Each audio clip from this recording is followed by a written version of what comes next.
নমস্কার বন্ধুরা, healthy cooking প্যালেসে আপনাদের সকলকে স্বাগত। আমার আজকের রেসিপি এগ রোল। চলুন তাহলে শুরু করা যাক। রেসিপিটা শেষ পর্যন্ত দেখবেন। যদি ভালো লাগে তা লাইক, শেয়ার এবং আমার চ্যানেলটিকে সাবস্ক্রাইব করতে কিন্তু ভুলবেন না। এখানে আমি শসা কুচি, পেঁয়াজ কুচি, লঙ্কা কুচি এবং গাজর কুচি নিয়ে নিয়েছি। আর এটা পেঁয়াজ এবং লঙ্কা কুচি এটা ডিমের সঙ্গে দিতে হবে অমলেট করার জন্য। আর এদিকে ডিম নিয়ে নিয়েছি সাদা তেল এবং সস রয়েছে। আর এখানে আমি আমার প্রয়োজন মতো ময়দা নিয়ে নিয়েছি। এখানে জল ফুটছে, জলটা ময়দা মাখাতে ব্যবহার করব। আর এখানে আমি হাফ চামচ মতো লবণ এবং হাফ চামচের একটু কম কম চিনি দিয়ে দিলাম এবং পরিমাণ মতো সাদা তেল দিয়ে ময়ান দিয়ে নেব।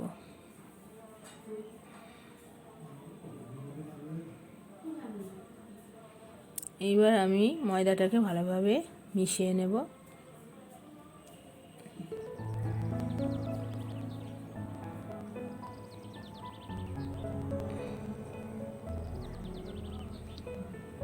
ময়ানটা আমার রেডি হয়ে গেছে।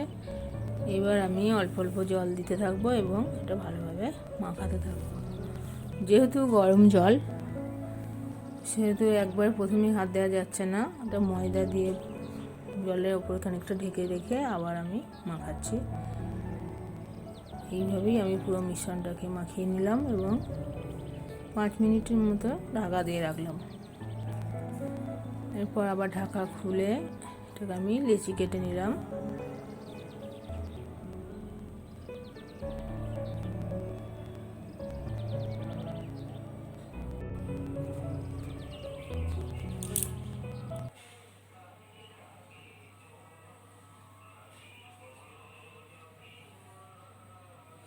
এইভাবে আমি সবগুলো লেচি কেটে নিলাম এবং এগুলোকে আমি রুটির থেকে একটু বড় সাইজ করে বেলে নেব।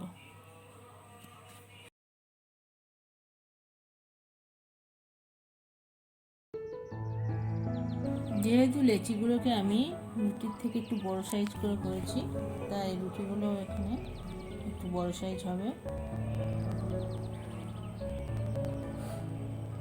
এইভাবে সবগুলো রুটি আমি বেলে নেব।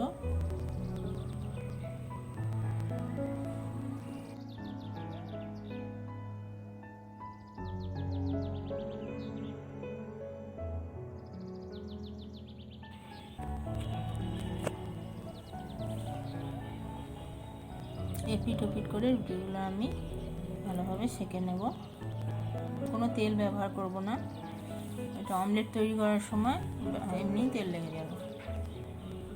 আর প্রয়োজন হলে একটু ব্যবহার করব।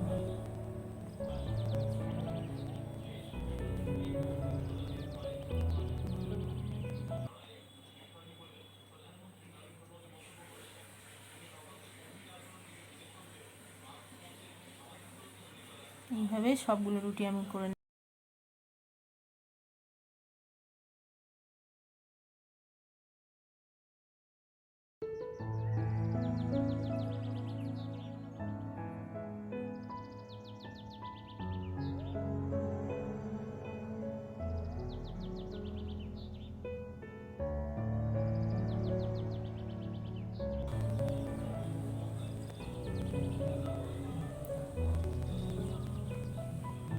সবগুলো রুটি আমার বেলা হয়ে গেছে। এদিকে আমি একটা ডিম ভেঙে নিয়ে এর সঙ্গে পেঁয়াজ ও লঙ্কা কুচি এবং লবণ দিয়ে ভালোভাবে মিশিয়ে নেব।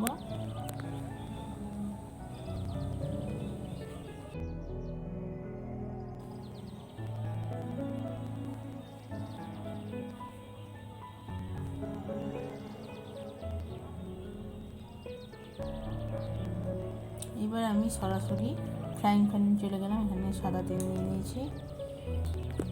তেলটা একটু গরম হয়ে গেলে আমি ডিমটাতে ঢেলে দিলাম এবং ভালোভাবে ছড়িয়ে নিলাম।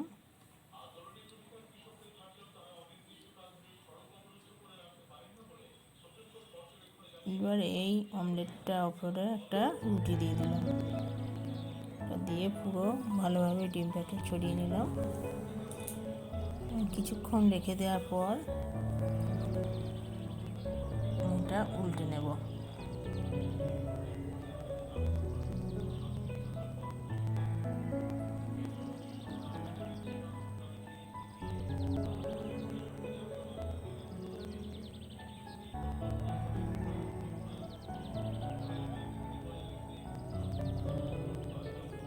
উল্টে নেওয়ার পর আপনা আপনি অপোজিট সাইডটা তেল হয়ে যাবে পরোটার। এইভাবে আর একটাও আমি তৈরি করে নিলাম।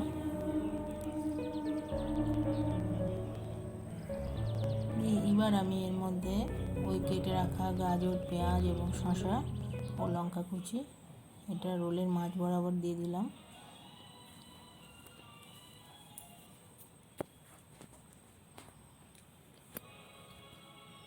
এবার এখানে আমি যথাক্রমে ভুজিয়া এবং সস দিয়ে দেব।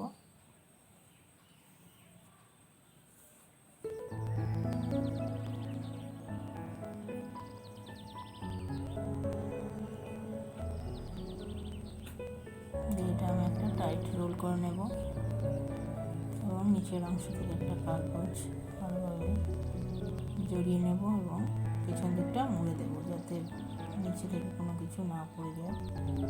সসটা যেহেতু লিকুইড, এটা বেরিয়ে যাওয়ার সম্ভাবনা থাকে।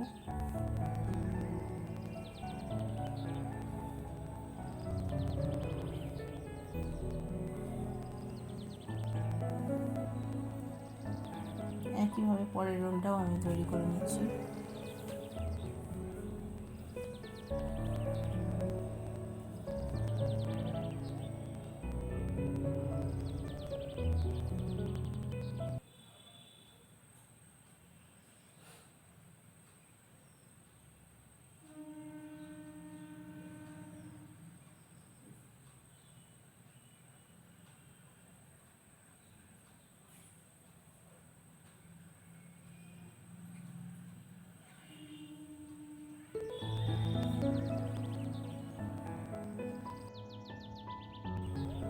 এইভাবেই সবগুলো রোল আমি করে নেব।